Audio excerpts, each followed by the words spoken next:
Bom dia, irmãs e irmãos. Espero que estejam bem, em paz, com saúde, lembrando que nós somos protegidos pelo poder de Deus. Apesar de estarmos longe fisicamente uns dos outros, me alegra muito lembrar que nós somos um só povo. E essas manhãs de domingo, quando nós estamos juntos virtualmente, elas reforçam em mim esse sentimento de pertencimento, e isso me faz muito bem. Nós vamos prosseguir na meditação na primeira carta de Pedro, que foi iniciada no domingo passado. E hoje nós vamos ver do capítulo 1, versículo 13, até o capítulo 2, versículo 3, conforme a leitura que já foi feita. Nós sabemos que essa carta de Pedro, ela foi escrita com o objetivo de encorajar os irmãos, de fortalecer a caminhada deles durante a jornada terrena. Eu gostaria de reler o versículo 13 agora. Portanto, estejam com a mente preparada, prontos para a ação. Sejam sóbrios e coloquem toda a esperança na graça que lhes será dada quando Jesus Cristo for revelado. Esse versículo, ele aponta para a nossa responsabilidade individual. Nele é possível a gente perceber os 3 tempos da nossa salvação. É como se olhássemos para o passado, depois nós esticássemos o pescoço, ficássemos na ponta do pé e vislumbrássemos o que vem à frente, e depois assim nós tivéssemos certeza de como devemos viver o presente. Como que nós vemos o passado nesse versículo? Essa primeira palavra que Pedro usa no início, portanto, ela vai ligar o que ele vai dizer daqui para frente com aquilo que ele disse anteriormente. E o que Pedro afirma nesse trecho anterior? Ele escreveu que nós somos escolhidos por Deus, nós somos regenerados, nós somos protegidos pelo poder de Deus e nós experimentamos a graça. Se eu pudesse resumir esse trecho da Epístola de Pedro, pegando emprestado a palavra dos Hebreus, do escritor aos Hebreus, eu diria a nossa tão grande salvação.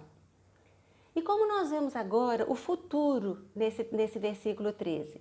Quando Pedro escreve, coloquem toda a esperança na graça que lhe será dada quando Jesus Cristo for revelado. Colocar toda a esperança traz a ideia de um vigia chamado a estar atento, porque a qualquer momento aquilo que ele está guardando pode descortinar no horizonte. Isso nos lembra aquela parábola que Jesus contou para os seus discípulos do servo vigilante, lá em Lucas 12, quando Jesus conta de um senhor que foi para um banquete de casamento e os servos ficaram esperando, vigilantes, porque eles sabiam que a qualquer hora o seu senhor poderia chegar e eles estariam então assim prontos para abrir a porta.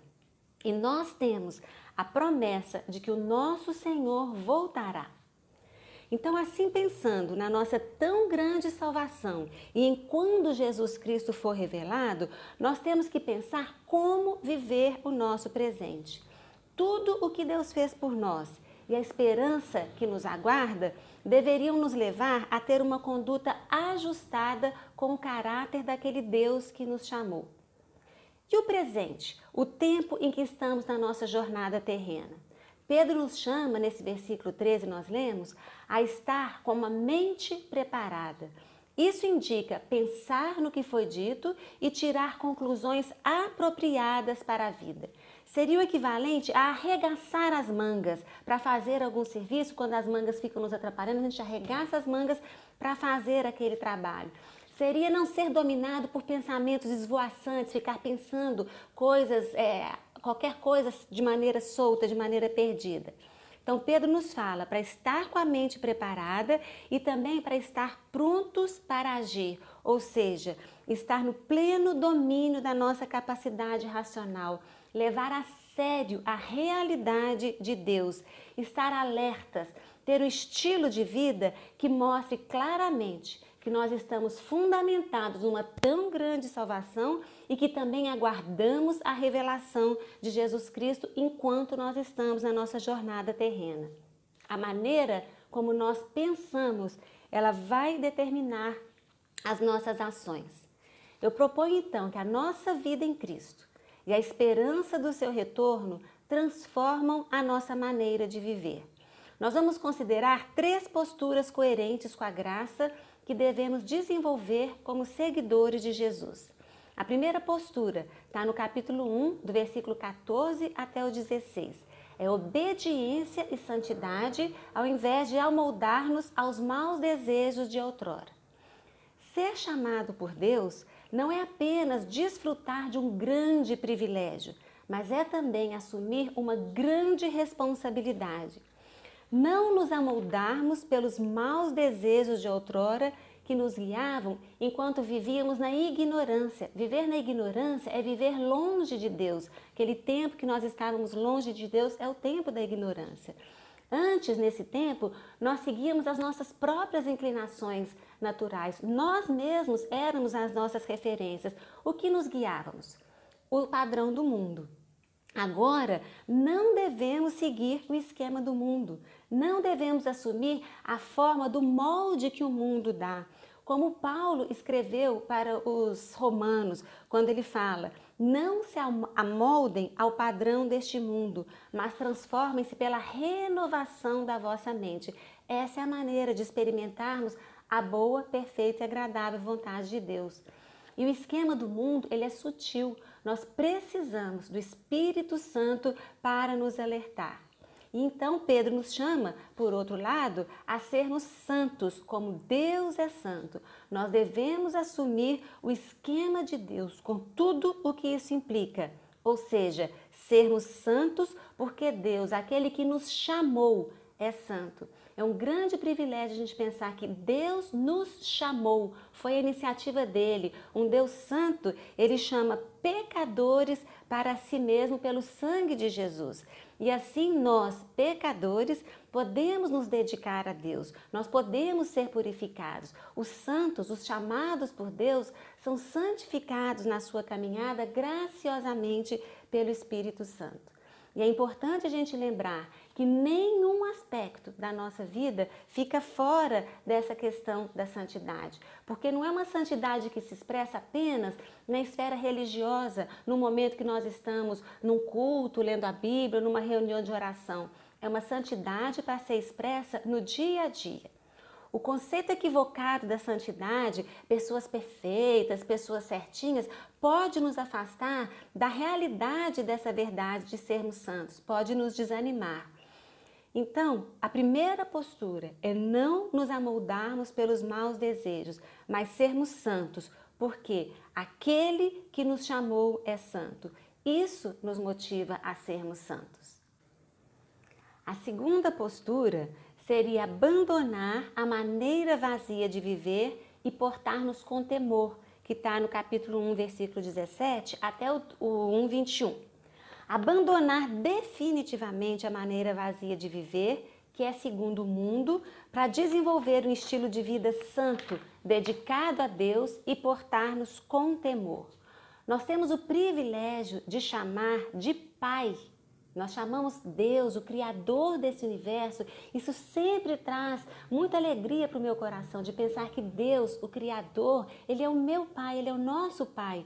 E Pedro escreve que nós chamamos de Pai aquele que julga imparcialmente as obras de cada um.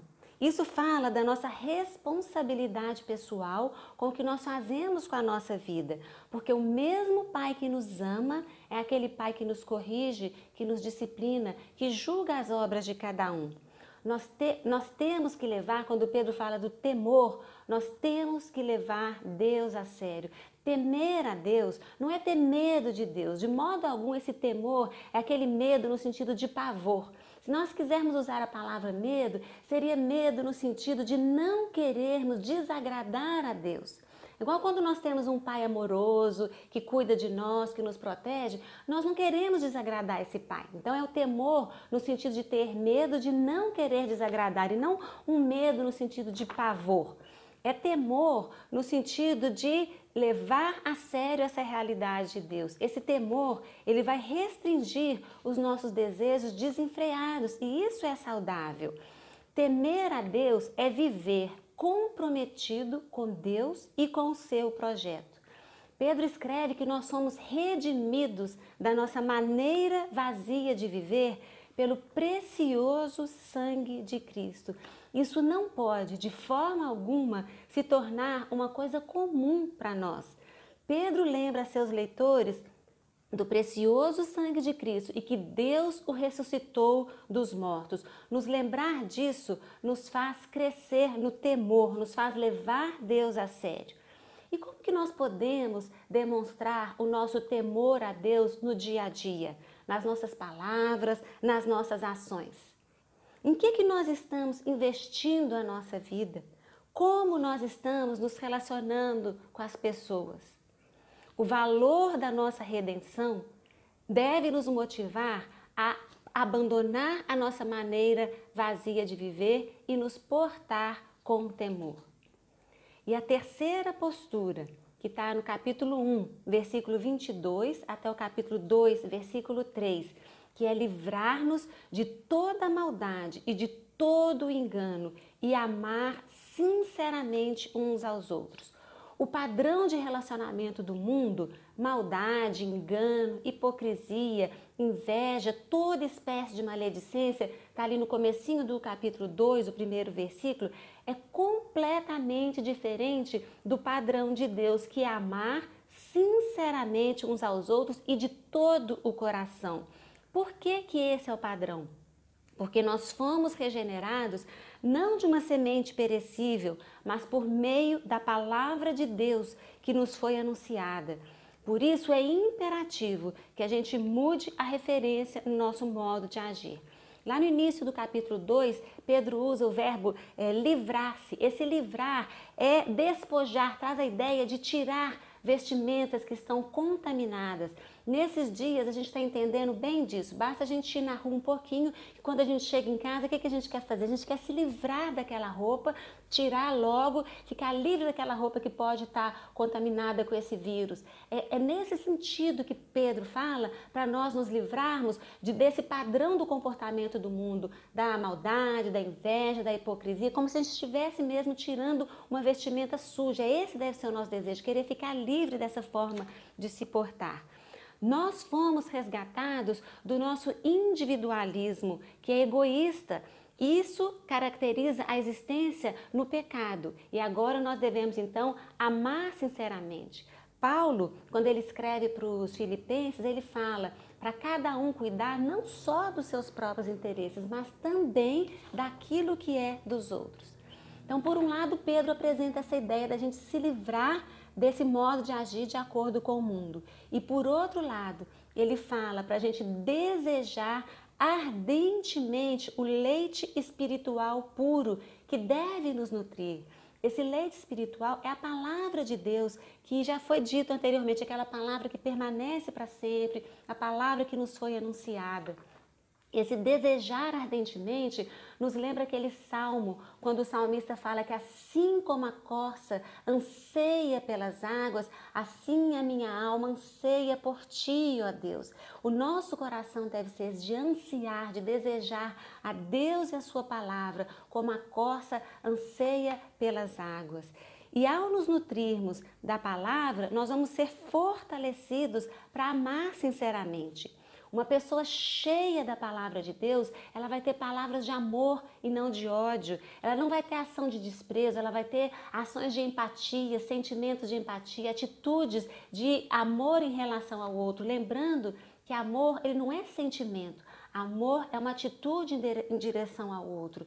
Nós somos lembrados no mês passado daquelas mutualidades, que a palavra de Deus está cheia dessas ações que a gente pode ter em direção ao outro, de levar os fardos uns dos outros, de submeter-nos uns aos outros, de amar, de orar uns pelos outros. Todas aquelas mutualidades, elas nos falam dessas ações de amor em direção ao outro. Então, concluindo, irmãos e irmãs, como essas posturas podem ser geradas em nós? Como nós podemos desenvolvê-las? Nós devemos notar que todos os argumentos de Pedro se baseiam na graça que nos alcançou.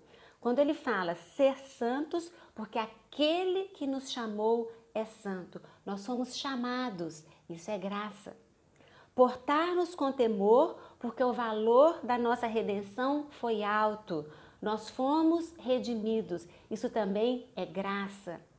Amar, porque nós somos regenerados de semente imperecível. Nós somos amados primeiro, isso também é graça. No passado, então, nós olhamos para o passado e nós vemos a graça se manifestou na nossa vida, trazendo essa tão grande salvação. No futuro, nós olhamos com esperança para o futuro, esperando essa graça que vai ser revelada na manifestação de Jesus Cristo. É a graça também. E agora, no presente, é a graça que nos capacita a andarmos de maneira digna da vocação a que nós somos chamados. Tudo começa pela graça e continua pela graça que nos transforma na nossa peregrinação enquanto nós estamos aqui. A minha oração é para que eu e você, é para que nós dediquemos a nossa vida a Deus no dia a dia e assim nós possamos ser transformados pela graça de Deus.